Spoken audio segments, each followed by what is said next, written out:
One. Hello and welcome to the Greg Fearon podcast with your host Greg Fearon. And again, I've got the awesome Michelle Barnes to talk all things diet, nutrition, training, and just rock your life generally. How are you, Michelle? I'm blessed, glad to be here with you today. Thank you for inviting me again. It's Hey, always a pleasure. yeah, we can't get enough of you. I mean, you did an awesome session with my group recently, and they all loved it. So I just want to say thank you, and yeah, I love having you on. Well, thank you. It's truly my pleasure. It's fun. You have an awesome group. Cool. Yeah, they're a good bunch of girls. They're a good bunch. They're solid. They're solid. Yeah, they're like pow. So, just first of all, what's been going on with you from a training wise? Have you got competitions coming up, and what's been happening in your world? Great question. So I've been going back and forth, quite honestly, like whether or not I want to compete this year. I typically don't compete in consecutive years. If you keep hearing dinging, I apologize. It's messaging on my computer. It's Okay. linked to my cell phone. So sorry about that. Anyways, so I've been kind of going back and forth. Don't typically like to compete in consecutive years because it's not healthy for your body at all from a hormonal standpoint, as well as Yeah, even kind of makes you a little nutty. I can for imagine. Yeah, and it can create issues with food and that sort of thing. So I think I'm going to postpone competing this year, and that will not be my focus, which is kind of hard when Hmm. you see, on Instagram, everybody's, revving up and getting stage lane, but you just have to stay in your swim lane and keep your focus. So that's what I'm going to do. And then business is booming. It's great. I think I'm developing a pretty decent reputation. So I'm starting to get more and more clients, which is nice. The hard part is that I am limited as to how many people I can take because I still have my full-time career, but it's good for the ego, Of course. nonetheless. It makes me feel good that people realize that I can help them. So yeah, everything's That's, good. that's why I have you in my life as well. So yeah. Ditto.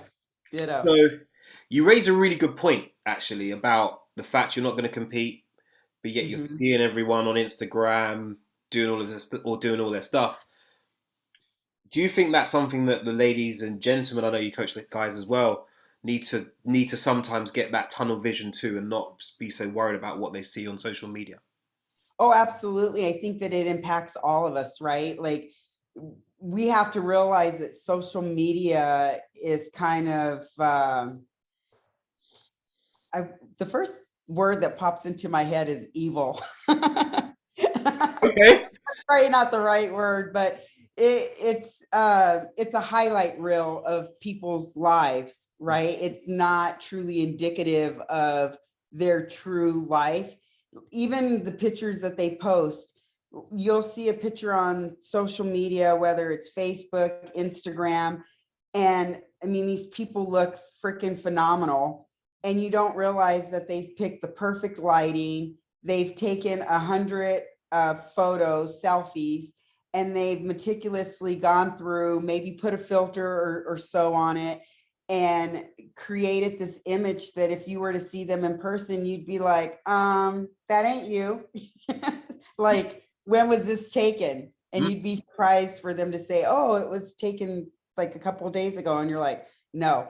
So it's truly like smoking screens. What you see isn't really reality and factual. Mhm. And so I think we all have to be very mindful and not get caught up and um, treat ourselves poorly based off of what we see on social media. Mhm. And you have to stay mindful of what your goals are and why they're your goals, and try and not compare yourself to others, because it'll be it can be a true demotivator. Is that a word? Demotivator or It can demotivate? be. It can be You if know you what I mean? practice.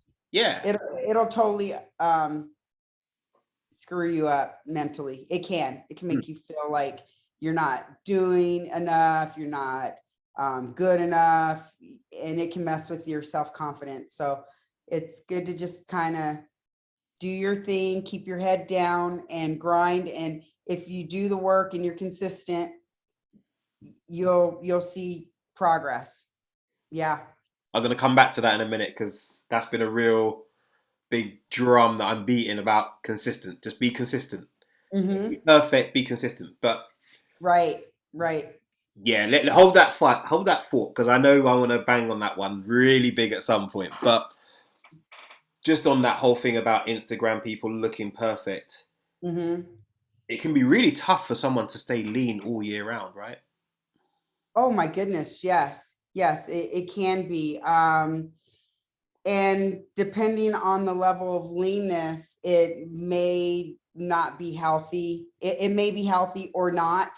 It just depends on your particular body. There's this theory called the body fat uh, theory set point. Yep. Yeah. And basically, it's just for each individual, your body fat is already kind of predetermined, so to speak, Mm-hmm. as to where your body's comfortable. And most people will notice, like, let's say you typically average 150 pounds, you're a female, you average 150 pounds. And if you gain weight, you'll notice that your hunger kind of subsides. If you get to 155, 160, you're not really hungry, not as food focused. If you come back to 150, you're comfortable. You just are able to maintain it. You know, if you drop beneath that, then all of a sudden you feel your hunger hormones kick in more. Those hunger cues are heightened.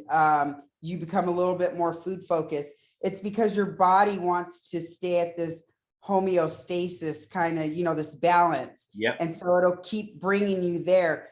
That's not to mean you can't change that set point, because you absolutely can, but it's just to what degree you try and change it. So, like, my body is very comfortable where I am right now.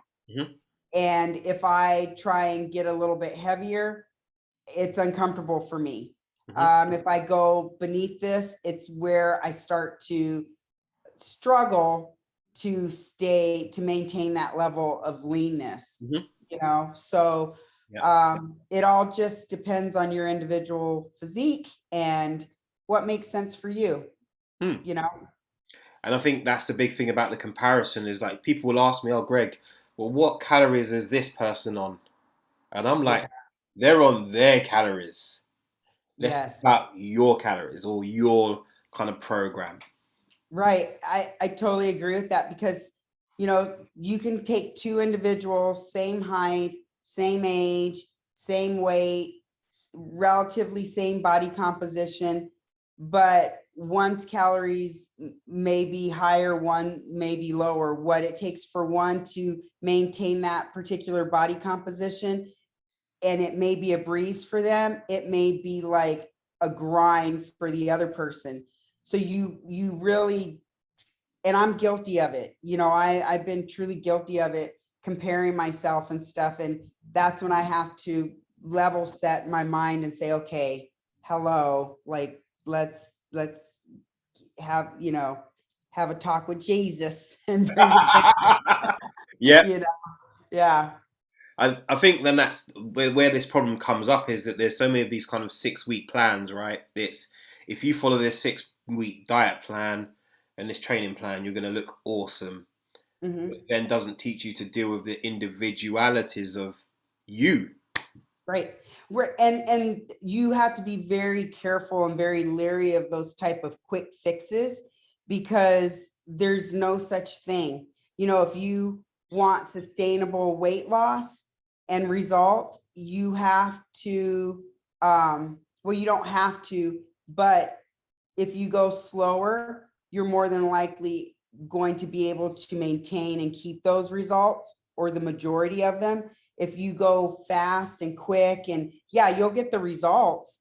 I Yep. mean, you will get the results, but typically the rebound is so aggressive Mm-hmm. that you'll not only get back to where you initially started, you'll overshoot it. Mm. And studies have shown that you can actually add like more fat cells and put yourself in a worse position weight wise. And once you develop new fat cells, you don't get rid of them. So Yep. slow and steady wins the race.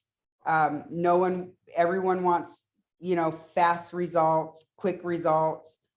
We live in a world of now. No one wants to wait, but if you go slow and steady and put in the work, Mm-hmm. you'll be able to more than likely maintain the majority of your results. And once again, I am talking from a point of I've been there, done that. So, what's the most extreme kind of way of doing it you've tried that didn't work for you? uh, Come on, spit it out. Spit it out. talked about this once before, and I told you, I'm so embarrassed to even tell people that I ever did this, but I think if we don't share these type of crazy stories, Mm-hmm. um, then we won't ever fix what's wrong in the fitness industry. I agree. So as I compete, and one of the most drastic things that I ever did to lean out was I had a coach who told me to just eat chicken for every meal, and also to pull all the sodium out of my diet, which is extremely unhealthy and dangerous. And I'm very lucky and thankful that, something catastrophic didn't happen health wise, but I did that. And I mean, I definitely got way lean, Mm-hmm. uh, leaner than last time, so to speak. Yep. It was rapid fat loss. And I was stoked, but I felt so lethargic. I felt like death, Mm. literally felt like death. And to the point where it made me emotional. Mm. It made me to where I couldn't really interact with my kids. I couldn't be a mom. It made it hard for me to mentally focus, to work. Um, I would push myself through workouts and then come home and literally I was no good. Yeah. Yeah. So I did that. And needless to say, the rebound effect of that was awful. Mm-hmm. And it took me probably a year and a half, almost 2 years, to fix my body from that short window of time that I did that. Wow. Yeah. And that must have affected your digestion. And It affected everything. It mm. affected uh, my hormones. Mm-hmm. It did affect my digestion. It affected my thoughts around food for a while. I Yep. became extremely food focused. Yep. Um, it affected relationships. Mm-hmm. I was very irritable, very moody, Yep. very emotional. And then to do all of that and then realize after the fact, especially once the rebound happened, why I did it. It was so silly. And just to get on stage and be in a bikini and get judged and walk away with a plastic trophy, like it's just so silly, but when you know better, you do better. Yep. And I say that about that coach as well, when hopefully that individual knows better and would not do that. I don't think that's the case, honestly, but it certainly has. I'm thankful for the experience Mhm. because I feel like it has made me grow as a coach. And you know, And you can share that story with clients and say, look, hey, this is where I've been, right? yeah, I've done the extreme kind of dieting. Mhm. There's very few people I think that can just eat chicken with no sodium, no anything, No seasoning. no seasoning. The Oh, only thing I was allowed to put on it was this one particular brand of balsamic vinegar, yeah. which was gross. Yeah, and I ate that. And then I did add some cucumbers Mhm. into my diet here and there. And when I added the cucumbers, I actually felt a sense of guilt that I was cheating Wow. on the diet. Wow. Mhm. Yeah, it was very extreme. I think that must have been horrific. It was horrific. And my dumb butt did it, which is more horrific because I should have known better. But, It's you how we live, know, right? yeah, yeah. We But learn. it's how you learn. Mm. It's how you learn. So I had an interesting question come up from a client today. Actually, and I thought I'd share. I thought I'd run it by you today. Okay. She said that in the past she's got pretty lean, but Uh-huh. always had a little bit of jiggle. And I'm like, so my first response as a coach is, well, why do you want to lose that bit of jiggle? Because it Uh-huh. takes a lot of work to lose Uh-huh. that jiggle, doesn't it? It does. Did she say where the jiggle is located? Is it It's around her waist around or? the stomach and waist, yeah. That, yeah. Oh, okay. Has she had kids? No. No. Okay. Did she experience a high level of fat loss? Was she on the bigger side at one point, and so it might be a little loose skin? Yeah, and Maybe, probably perhaps. that little hangover. Yeah, some of that's a hangover. And I think what the big thing that was driving me, and I love the way, by the way, you're questioning me, because you're like, I want to know this, this, this, and this, and Well, ladies, yeah, before I can give you my honest assessment and tell you what I think, I always ask some clarifying questions. and ladies and gentlemen, if you're listening back to this is what coaching is. It's getting to the root cause by asking questions. This is what I love. Yes. Yeah, Yes, and if you have a coach or anyone who's helping you and they don't ask questions, that's a red flag. Because they shouldn't give you advice before they try and, get, clarification around the situation and as many details as possible. Yeah. exactly. So I actually, because she's a fairly new client, and I said, all right, cool. So I got her to listen to one of the talks you did for my gang, and I think my big question is like, well, why do you want to get rid of that jiggle? Like, Yeah. what are you willing to do potentially to change that? And do you think sometimes people aren't quite ready to do what they might have to do to change? Oh, absolutely. Absolutely. I mean, I come across clients all the time that are like, I'm ready, I want this, and they pay lip service to it, but they're not fully committed and ready. Mm-hmm. They want it, but there's a certain level of motivation and desire and fire that you have to have within you Mm-hmm. to reach a particular goal. Like I'll be honest with you right now, I don't feel very motivated. Like there's motivation comes and goes. I have a Facebook group for individuals to just help, Mm-hmm. it's like a community to help all we're all there to help each other, inspire each other and to keep each other motivated and keep pushing towards our goals, right? And I posted something yesterday around motivation, that motivation comes and goes, and that if you wait on it, you'll never reach your goal. Mm-hmm. That consistency is key, that you just have to keep showing up, even if you don't feel motivated.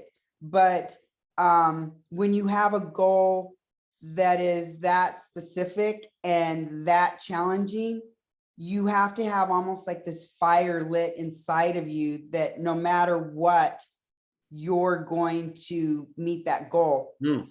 And you're not always going to feel that way, even though you look in the mirror and you go, man, I really want this. How bad do you really want it? Yep. And for me, I know it comes and goes. Like right now, I'm content, I feel good. My workouts are okay, they're not like amazing, and I don't feel like I'm riding on the top of the wave and just killing it. But Yep.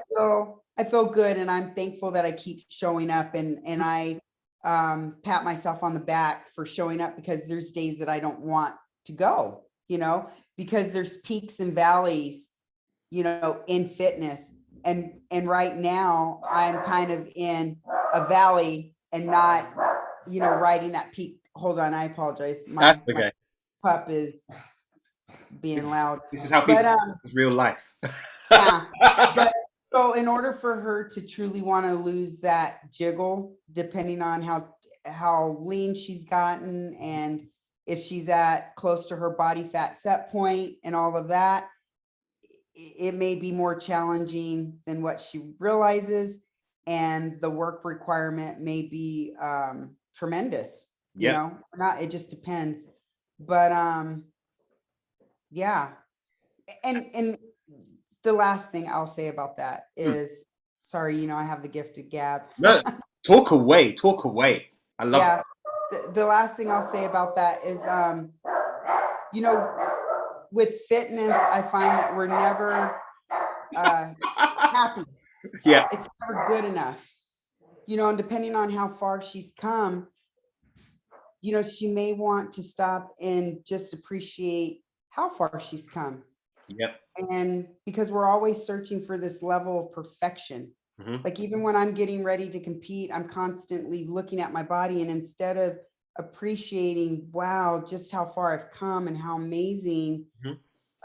I look, I hone in on like, oh, I still see a little jiggle here or there, whatever. So it's like, I hope that she's just appreciating where she is now. And that's not to mean that she shouldn't keep driving forward, but really stop and, one, ask herself, does she truly have the level of motivation that it's going to take to get to that next level? And two, is she really stopping to just appreciate how far she has come? And three, what is she willing to sacrifice to get there? Beautiful. Yeah, it's just something I've been thinking about so much of late is, you know, just where you are now is actually probably the perfect place sometimes. Yes. And Yes. you don't have to be always pushing. Like you said, I think the best results actually come when people are, you've got the top level perfection, but it's when you're kind of here.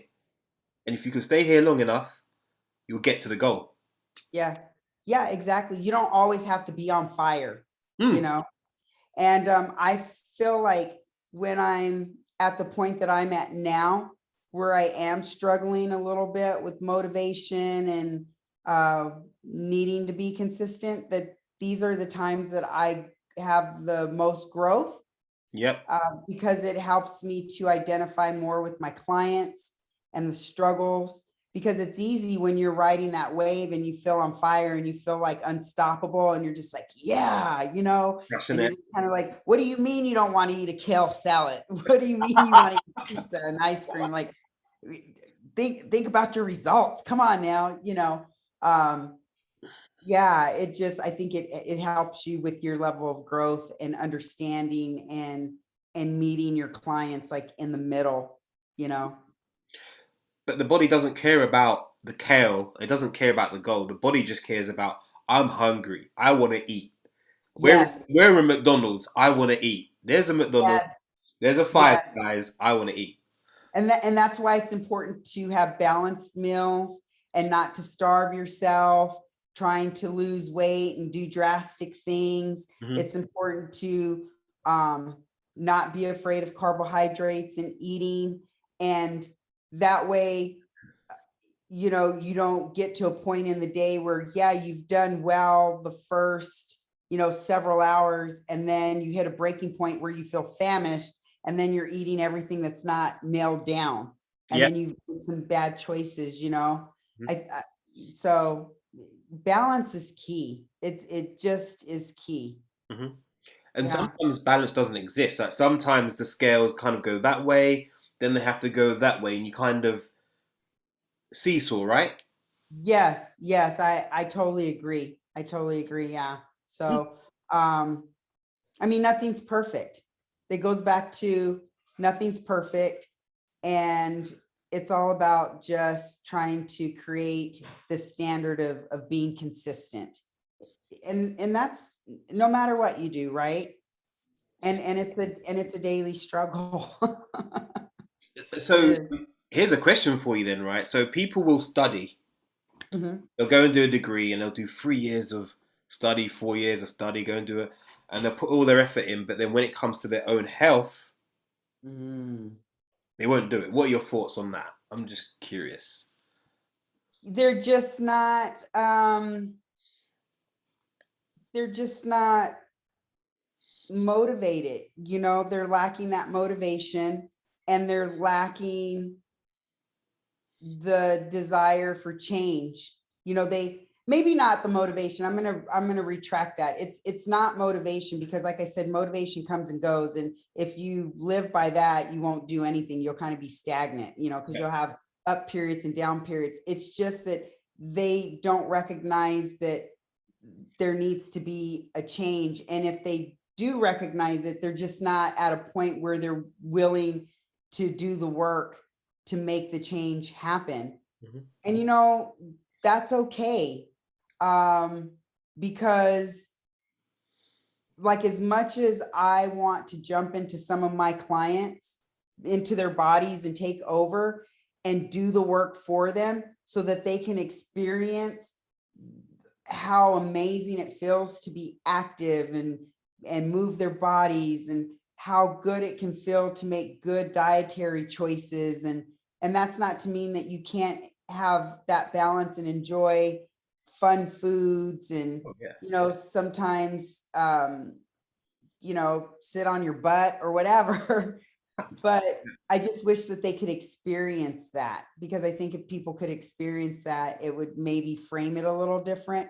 Mhm. But the harsh reality that I have had to come to grips with is that until someone's ready, you know, nothing's going to change.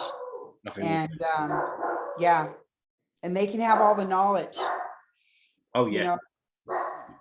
I think your dog wants to get in on the conversation. Yeah, he's just real talkative today. Is he barking out of a window at some animal or something? Probably. It's the time of day where a lot of like UPS trucks, delivery trucks are going by, Yep. and he's small but mighty. He thinks that he's like a Rockweiler, and Right. he's Yeah. a Yorkie. There's a little dog, right? Yeah, it's a little dog, but he's got a big personality, clearly. All right. Let's just switch lanes to training for a minute. So, what are the biggest challenges or issues you see with how people train at the minute? Not enough intensity, number one. They Mhm. think they're doing more than what they're really doing. Poor form, not willing to put in the resources to actually learn how to do the movements properly. Just going through the motions and Mhm. not really learning how to have that mind muscle connection, Mhm. and wanting to change their routine way too often. Like, Love that. it drives me insane. Mm, I love Because that. no need for it. There's no Yeah. need. But well, I think people have been told that changing your muscle confusion, right? Mhm, Is it mhm. P90X? I think it was, or like the reason why you're not losing weight is because you're not confusing your muscles. Yeah, that's a crock of BS. Yeah, that's just, and that myth still survives today, Mm. you know, and people get bored.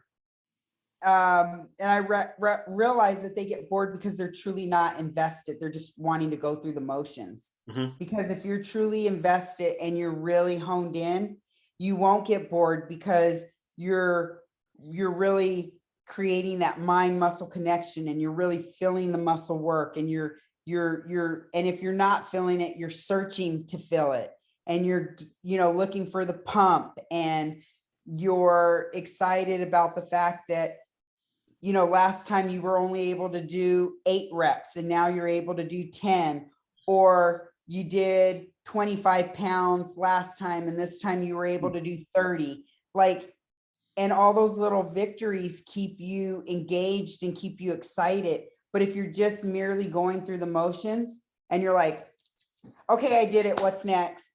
Then you're missing the big picture, I Hmm. think. And I think we've all been guilty of it. Oh, we've all been there. I'm sure we've Yeah. all been there where we're like, oh, what's the next program that's been in a magazine or Oh, for sure. yeah. For What? sure. Like, if you go back and look at my Instagram, just I think it was just last year, the latter part of last year, might be early this year. I don't know. I've gotten into doing pull-ups, Yeah. And I was feeling myself so much, honey, that I started doing weighted pull-ups. And I was just really just thrilled that not only could I do pull-ups, but now I'm doing weighted pull-ups. But if you look at the video that I posted that I was so proud of, you'll see that I'm not using full range of motion Hmm. on it. And it looks impressive at first, but if you really know what you're looking for and you're like, wait, she's not truly using the full range of motion, because if she did, she wouldn't be able to do a weighted pull up, Yeah. you know? And so I had to put my ego to the side and go back and say, okay, I'm going to use full range of motion and do a proper pull up and go from there and go slow and controlled. And once I did that, I could barely do 10. Mm. And for me, I mean, it was a struggle. Yeah. And I haven't been able to work my way back up to a weighted push-up because I'm still focused on doing a proper full range of motion Mm. pull up. So you got to take your ego out of it, and you have to really focus and not just go through the motions and be like, oh yeah, I did good. I've got a sweat on. I think that's the big issue. Is like people feel like if I've sweated a bit, I'm out of breath. That's training. But actually, I think there's a big difference between a workout and training. Yes, yeah. Workout could just be like we talked about prior, just going through the movements. Mm. Training is really digging your heels in and getting dirty with it, and really that mind muscle connection, and really doing the full range of motion when it's appropriate, and really just feeling every aspect of the move and leaving it all out on the table, just putting it all out there. Like, you'll know when you've had a training session like that, because you'll almost be shaky. Yeah. Yeah, and you won't be able to converse through it either. Yeah. Like, and you'll almost feel slightly nauseous. Hmm. I mean, That sounds like my first leg day after my injury. I did uh, I did 3 exercises and I was a mess. toast, huh? Four Yeah. days. 4 days. I was like, what's going on? Oh yeah, that's how I felt once the gyms reopened after COVID and Mhm. I was able to really get back in the gym. I was just like, holy smokes. Mm. And it really made me feel so thankful for my level of fitness. And it made me reflect on just how fit I was, and Yep. how once I got back to that level, how I wasn't going to take it for granted. And I was truly going to appreciate being able to have the endurance and be able to push, certain levels of weight and stuff. Yeah. So do you think that because I think there's a bit of a difference between a coach and a personal trainer. I don't know what you guys call them in the UK, but I think there's a big difference. I think what happens to people, they go and see a personal trainer who just makes them do burpees, makes them get sweaty, and it almost becomes entertainment. I've got to keep the client happy. So that's Yes. why we give them this variety and 20 different exercises when actually 4 done properly. Yeah, yeah, I totally agree. There's in my mind, there's a big difference between a coach and a trainer, and there's different levels of it, and there's different levels of coaches and trainers. I do believe that they can complement each other. Yep.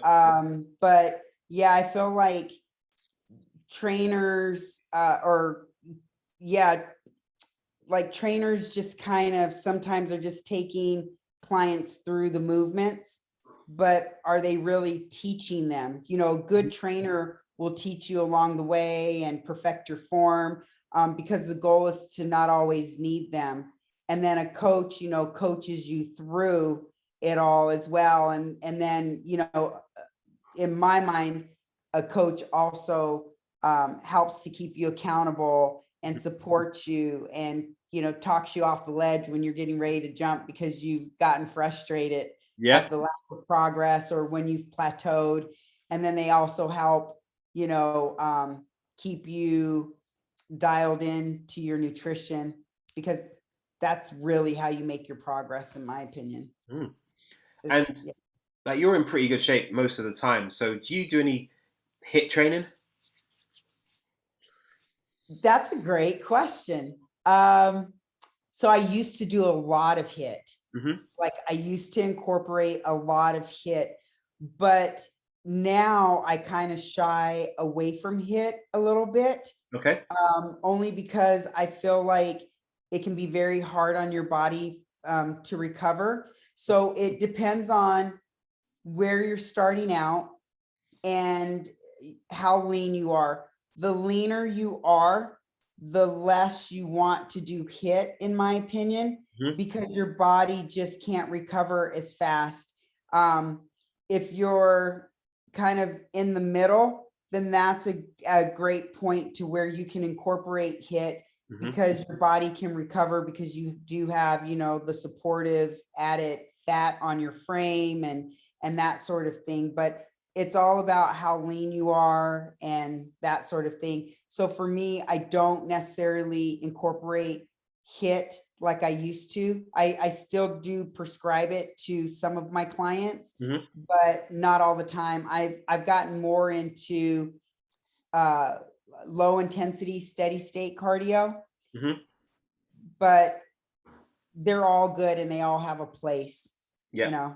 and I fall in and out of love with them. It just depends on the goal of the client, or my own personal goal will depend on whether or not I implement it. Mm. Yeah, but the older I get, the less I tend to implement it, because it just seems to be harder, like on my joints and stuff. Mm. No, I think you're right. I think for me, especially the ladies I work with, I'm trying to get them to build muscle.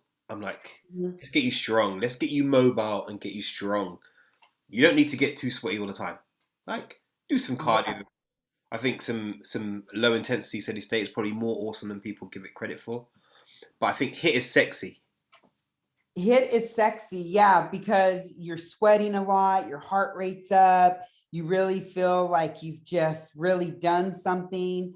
And I mean, it's great cardiovascular wise, but if your goal is to burn fat and maintain a good majority of your muscle, low intensity steady state is way better, in my opinion. When I get stage lean, I like this last time, I didn't do any HIIT. I did all low intensity steady state. I literally walked on the treadmill. That was my cardio, or I walked outside, Mm. and that was it.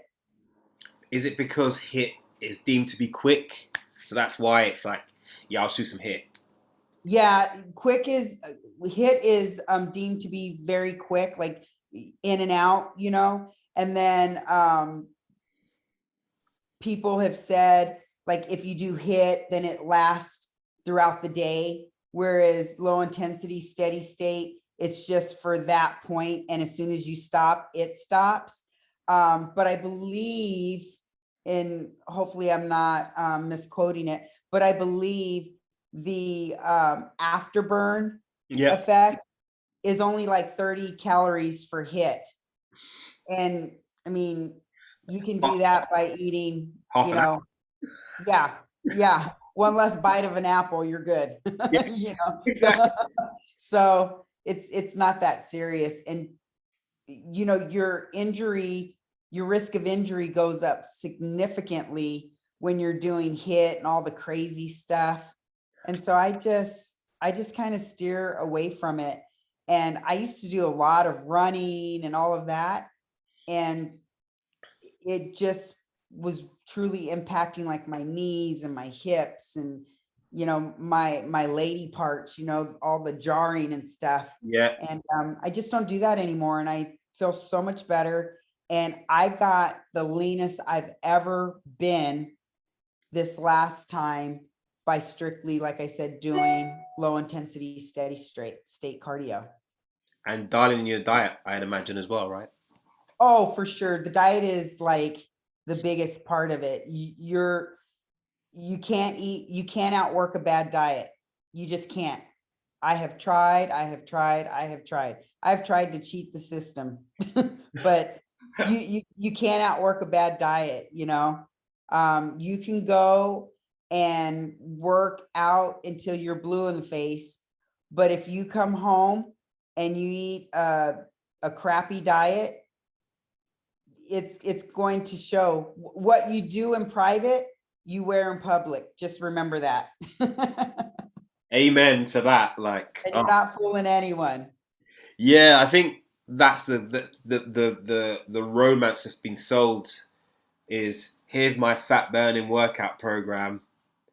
You just need to Yeah, train 20 minutes 3 times a week, high no, intensity, and you'll be good. no. Well, you know what? If someone wants to challenge that notion, they should do it Hmm. and see. Do it and see. And then in 2 months' time, come back and then we'll put you on what really works. That's where they come and see me and you, right? Yeah, yeah. And HIIT, doing it that many times a week in general is so not good. Oh, and oh, by the way, most people don't do HIIT correctly. Hallelujah. They don't do HIIT correct. What they think of as HIIT is not really HIIT. It's usually moderate, you know, in low intensity. It's not really HIIT. I Nope. mean, if you really were to see someone do HIIT, Olympians do HIIT. Most average people can't do it. Like, even when I'm like, oh yeah, I used to do a lot of HIIT, in my mind, I think I was doing HIIT, Mhm. but truthfully, I wasn't doing HIIT, not the right way. I mean, I probably felt like I was doing it, but I wasn't really truly doing HIIT. I used to run track, as you guys would say, uh, Uh-huh. and the 100 meters was my event. Oh wow. And we would do, I don't know, 60-meter sprints at 90%. You did one sprint, you took 5 to 6 minutes to recover before you did the next sprint. That's HIIT. That's it. And then That's HIIT. That's HIIT. If you can sprint on a treadmill for 20 seconds and then rest, 30 to 45 seconds and then do it again, you you're ain't doing faster. HIIT. Yeah. You're not, you don't know what HIIT is. So It's just circuit training, right? yeah, It's just it's just sexy right now. Mhm. It's just a sexy thing. And people want what's convenient, something quick, fast, in and out. And it, the work that you put in, it will reflect on the outside. Mhm. Trust me, if I could just do HIIT, and I put it in quotation marks, 3 times a week, and that's it, and look and look hot as fish grease. I do That's a new one. I've never heard that one before. So, and then we've gone nicely into diet. So, just what are big challenges and problems you see with people with nutrition? Oh, just not understanding the basics of it. And Mhm. I forget that sometimes.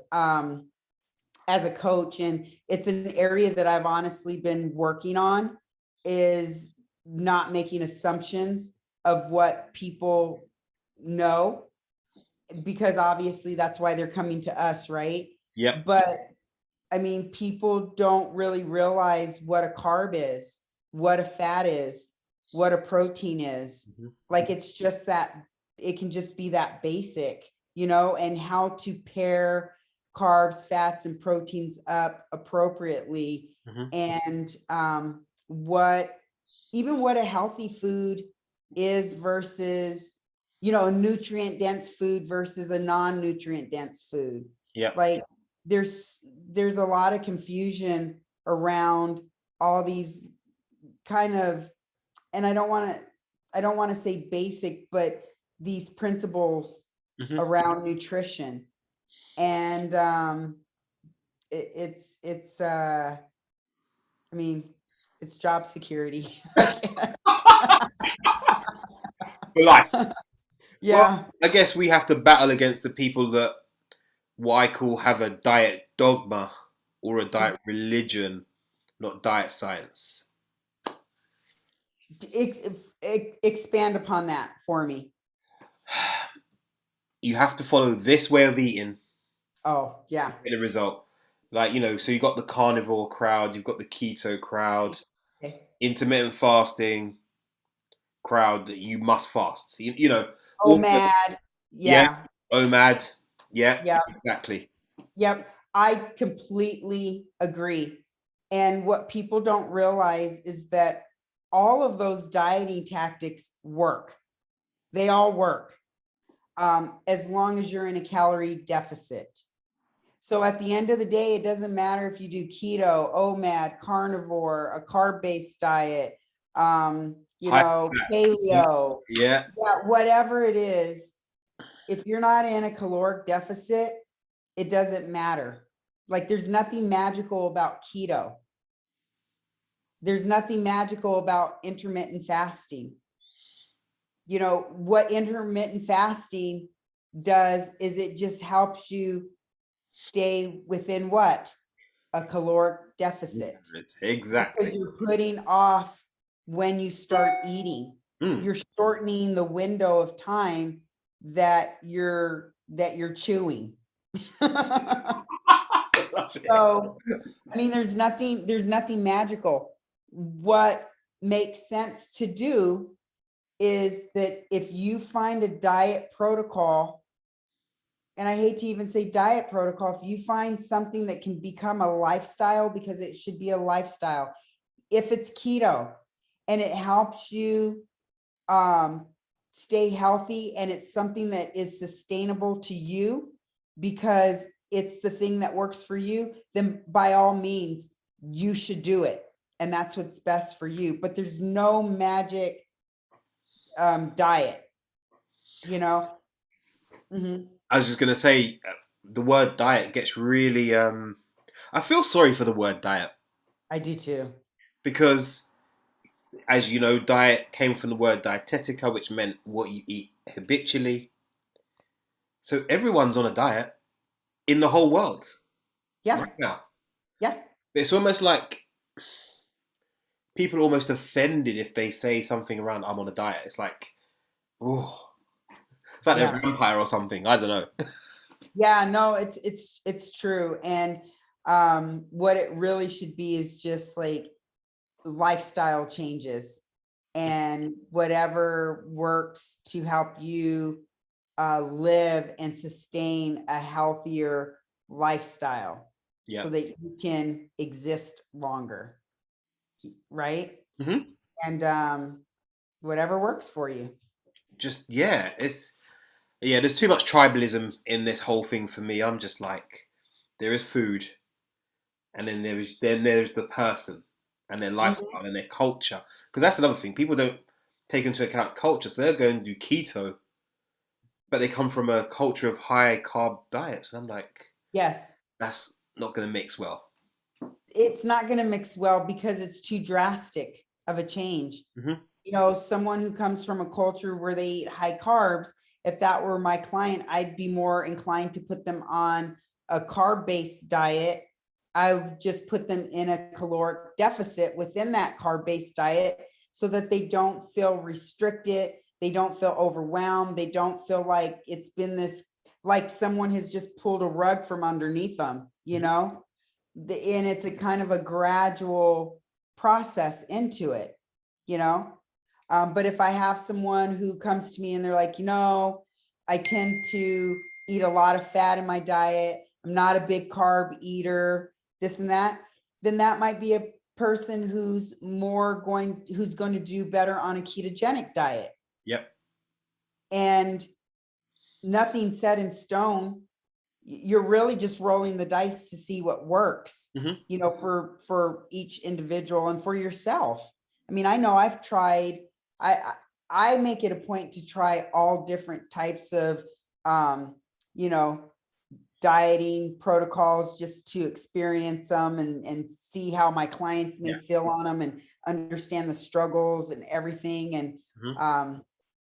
but, it all just boils down to that healthy lifestyle, doing what's sustainable, Mhm. and it can't be too extreme, because if it's too extreme, chances are you're going to rebound. It's not, it's going to be short lived. Definitely. So, are you still training 6 days a week at the minute, or are you? If you lowered your training volume, how are you training at the minute? So right now I train 5 days a week, Hmm. but I have 2 active recovery days. But on those active recovery days, I still like to move and Hmm. be somewhat active. That's just what makes me feel good. Yep. Because if I take time off, it's almost hard for me to show back up, which is just weird, but that's just how my mind works. And I recognize that. So I still will go to the gym on my active recovery days. Hmm. And that's when I will do a little bit of cardio, Yep. low intensity, steady state, and maybe some stretching. And then I typically use those days to work my calves and my abs, because I neglect those during my other 5 training days, because they're the 2 body area parts that I do not like training at all. So by factoring them in to my active recovery days, it makes me actually train them twice a week, which has worked out really, really well for me with how I have everything set up. And that's brilliant to hear because I think people are guilty of trying to hit too many body parts in one training session. Yeah, and I think it depends on your level, whether you're beginner, intermediate, or advanced. Hmm. I think that a training protocol should be set up with that in mind, as well as your lifestyle and how often you can make it to the gym, Yep. you know? So I mean, I have clients that we split up the different body parts and pair them up, what have you. And then I have clients where they're beginners. So they're literally only working out like twice a week and they're doing full body, Hmm. you know, or then as they start to progress and advance, then we split it into upper and lower body. And then as they begin to advance further, then we start to dissect out the different muscle groups and, depending on their time allotment. So Hmm. it's where coaching becomes very imperative, I think. Yep. And because we can assess each individual client and customize their workouts and their training protocols according to, their everything. I'm holding my heart because that just sounds exactly how I would do it. I think, because what's the classic question? What's the best exercise to lose fat? Oh, yeah, that I feel so bad when people ask that. I feel so bad. And I think back to the time when I asked that, I'm like, hey, I really want to see abs. Like, how do I uh, get a 6-pack? Like, how do I spot reduce the fat off of my stomach so I can see my abs? Like, what exercise are they crunches? Are they rope crunches? Do I do weighted? Do I do body? Like, what do I do? And it was so sad for me to hear that you can't spot reduce, fat. It just doesn't happen that way. Hmm. And then it was even more sad to find out that abs are made in the kitchen. And that's the hardest bit that clients wouldn't. It's so funny. I've had a lot of ladies come to me recently, and I'm getting them to train less. I'm like, nah, Yes. 2 to 4 times a week, and they're like, oh, and I'm like, yes, but we're gonna really dial in your sleep, Hmm. your movement, and your nutrition. So smart. And they're like, but I want to train more because training is doing something, and that's really hard to manage, isn't it? It's very hard, but once you educate them and explain Hmm. it, uh, more is not always better. Yep. That if you take the adequate amount of time off, get the adequate amount of sleep, dial in your nutrition, that the workouts that you do Hmm. are you're going to be even able to push even harder and with more precision. And you're going to get more out of those workouts because you're going to have allowed your body to properly have rested, you know. I can't speak today. I'm like all tongue tied, but you know what I mean. I know Yeah, exactly what you mean. yeah. It's like if if you go into a workout and you're already exhausted before you even try, you know, get started, how good do you think that workout is actually going to be? It's not. It's common sense. Like if you go into a workout and you're already tired, you're not going to magically all of a sudden gain like this super amount of energy and then kill the workout. You may walk away and just be like, oh my gosh, I was so tired, but I got through that. I feel really good. And that's great. Hmm. But if you get adequate rest and you allow your body to truly, truly recover, and you're getting the right amount of sleep, because sleep is so underrated, you know? I mean, it's just amazing at what your body will do with those 3 to 4 workouts. Mm. And you'll have a greater level of success and see your body change even faster most often. And that was a hard realization for me, for myself, was to go from 7 days a week of Wow. lifting to 5. Mm. And this, I always say to my clients, diet for weight, exercise for shape.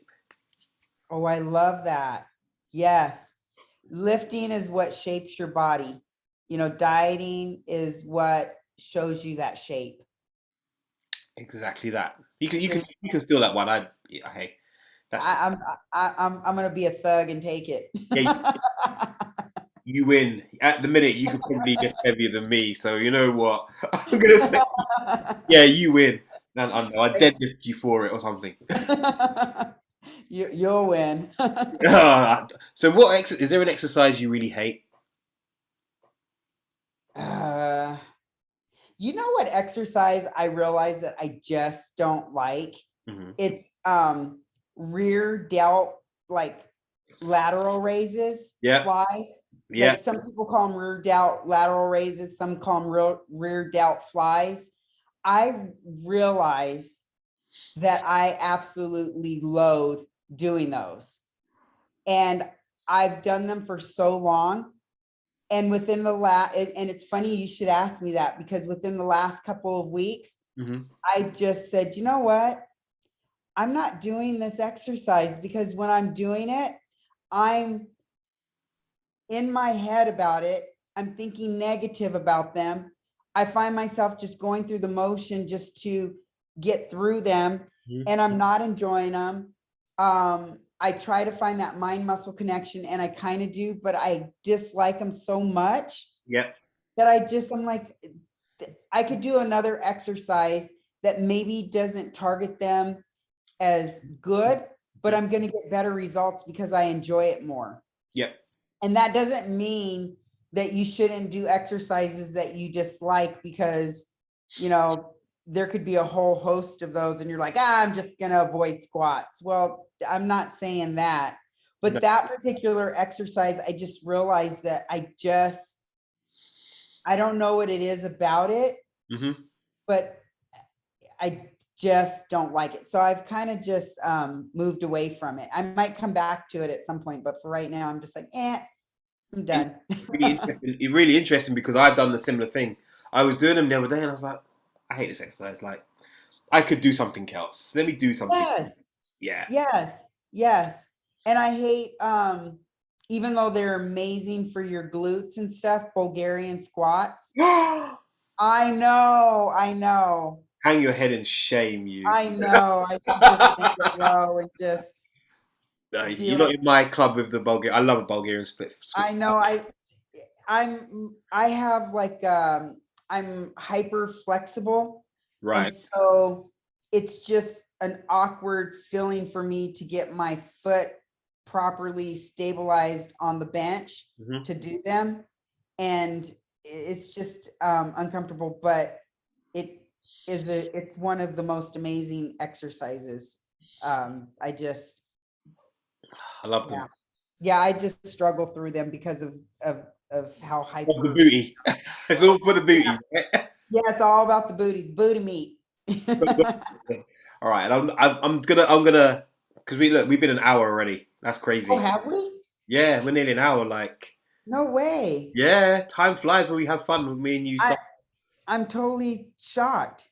what? Why? Oh, We're shooting the breeze. So yeah. Time again, flies when you're having fun. yeah, exactly that. Unless we're doing Bulgarian split squats, and even if you love them, they Oh, they are tough. You're like, I might re-challenge myself with those and just see all now right, that we're are talking you gonna about them. tag me in a video of you doing Bulgarian split squats on Insta? Yes. Good. You, ladies and gentlemen, you've heard it first. I will put the link to that video in as well so people can see it. And you can tweak my form and just tell me, if I'm doing something wrong. Maybe it'll help. You have Help a sister out. We can all learn. the first thing I'm gonna say is slower, slow it right, Slower, slower. Yeah. Yeah. slower, and then give me a pause at the bottom. Oh, my butt cheek is already hurting. I was gonna say, I think you felt your Got a cramp. I got a cramp. right now you made me forget my question. Now that was it. That was it. So the majority of ladies that listen to this show and watch it back on YouTube are around the 40 to 50 age group. And that's Mhm. my clients. So let's leave them with some actionable tips for ladies in that kind of age range who are trying to lean down a little bit, lose a bit of muffin top, feel awesome, get back into the dress. What would be your four things that they can take away from what we talked about today? Honestly, age is just a number. Like, I don't think that the tips that I would give for someone in my age range, which is what you spoke of, would be any different than I would give for someone who is younger, other than if you can, which I know it's harder in the UK, to get your blood work checked and Yeah, check your hormones, because you can have some real hormonal issues going on that can make it a little bit more challenging hmm to lose weight. That doesn't mean that you still can't lose it, yeah, because if you're in a caloric deficit, you're going to lose weight whether your hormones are messed up or not. It'll just make it a little easier, perhaps. And just hormones are an excuse sometimes. I was just gonna. You read my mind. I was gonna say often, no matter how what age the lady is, often hormones just become this thing. Excuse. Yeah, Yeah. I mean, hormone by having your hormones dialed in and optimized and balanced out, it makes the process a little bit more streamlined and I oh, mean, I hate to say easier, but it just takes that out of the equation. But if you're truly in a caloric deficit and doing the work and staying adherent to your plan that your coach has set forth for you, then you're going to see the results, period. I mean, it's the law of thermodynamics. exactly that. Perfect. So, but I would just say be adherent to your plan. If you're not adherent to your plan, you're just going to spin your wheels. Be honest with yourself and with your coach, because it doesn't do you any good to lie about what you're doing or not doing. Um, be consistent, show up. And whether it's the greatest workout of your life or you you just made it and you got through it, that's a win. That's a Yep. victory. And I would say don't overthink things. Like, enjoy the journey, enjoy every step of the progress that you're making, hmm and let it be your journey. Don't define your journey by what other people around you are doing. Yep. Like, even if you have a best friend and you guys are on this weight loss journey together, and she or he, they're losing it quicker, their body's responding differently, don't get discouraged and throw in the towel or feel like you're a failure and have that impact what you do. At hmm the end of the day, it's about you and what you do and your decisions. Yep. Perfect. That Yeah. was beautiful. Perfect. Yeah. So And wouldn't you say, Coach, that you're right there with all of that too, like in your own personal journey right now? I know I certainly am. definitely, I think for me right now, it's like I guess I want the ladies I've worked with to say they can come and talk to me and not lie. That's the Yes. bit. That's the big bit for me. Like I want to create a relationship with my clients that says, you know what, I'm because I have days when I'm like, I barely get through the workout. I'm there, it's done. Hmm. I'm not perfect. So I get it Right. that I think people think us coaches are like always dialed in. And no, that's not the case. No, no, it's not the case. Yeah. Yeah. And that's why I said when we first started, like right now, I don't feel that heightened level of motivation where I'm just like the gym, yes, and diet, yes, and rah, rah, rah, and everything. Um, I'm in that valley right now, Hmm. and it's okay. It's okay. And it's what makes us better. Getting through it and not throwing in the towel is what makes you better, whether you're on the client side or the coach's side. We all have good and bad days. It's what you do with them that creates your success. And I think that's why they come and see someone like you who can say to them, all right, you failed. Awesome. Let's get back on it. Yes, yes. Failure is a good thing. Without failure, there's no growth. Hmm. It's what you do with it. Do you just throw the towel in and walk away and throw your hands up in the air, or do you dig deeper, dig your heels in and try harder, Hmm. you know, Or try differently. or But try differently? Yep. and it's funny because obviously a lot of ladies will have kids and they'll say to their children, little Johnny, you have to be consistent, you gotta work hard. And then they'll turn around to you and say, how do I get the results in 6 weeks like that person who's been training? Yeah, yeah. Did I not That's hear that conversation you had with your son? like, dial that back, replay it, and play it for yourself, you know? Yeah. Uh, that's so funny. Like I tell my clients, hey, drink water, make sure you're hydrated, whatever. And then I realized I had been lacking on my water. So what I did was, I'm going to show you this because I have it sitting right next to me. I went and I just got a I new, love it. see it? Yeah, I got a new water jug, and it's half gallon, it's 64 ounces. And so it has little motivational things, and it just helps keep me accountable. And it's what you said. I'm trying something different. I'm doing it differently, and it's working, and it's a feel good. Love it. It's just about, keeping yourself accountable. Love it. I love Yeah. it. As ever, it's been a blast. Like we could talk about this stuff forever. We could do it. I know. I So know. we will do this again soon. We will definitely. Do you want to just tell the readers where they can stalk you to see your Bulgarian split squat? So I'm on Instagram. I'm horrible about social media. I'm trying to get better, but I'm on Instagram. I believe my Instagram handle is Michelle Barnes NPC. Hmm. Um, and then I'm on Facebook, Michelle Barnes NPC Bikini, I think it I is. think so. Yeah. Yeah. Yeah, I believe that's it. I have two Facebook pages. I have an athletes page, and then, whatever. Or if you have any questions for me or whatever, you can always just, drop me an email at michelle@boldbodyprep.com. Happy to answer anything, or, give my take on something, whatever. And that's your website as well. So if people want to come and work with you, they can find you there as well, right? Yes, boldbodyprep.com is my website if you want to just check it out and see what's on there. Awesome. People just go and be nosy and look and be like, what's she got going on? Yeah. Has she done a split squat yet? Oh my gosh, now I'm gonna do that. Now I have to do that. Ugh. I'm gonna be voice noting you every Friday to remind Oh you if I haven't seen Lord. it.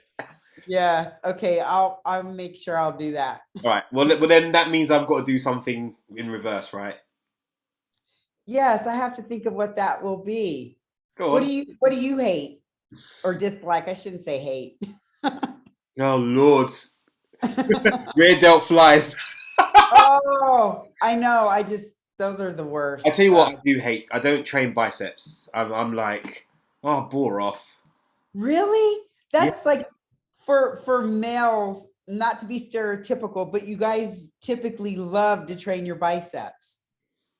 get it over. Just no. It's like it's like the last exercise. I'd rather train calves than train Oh, biceps. this is me filling your forehead right now. See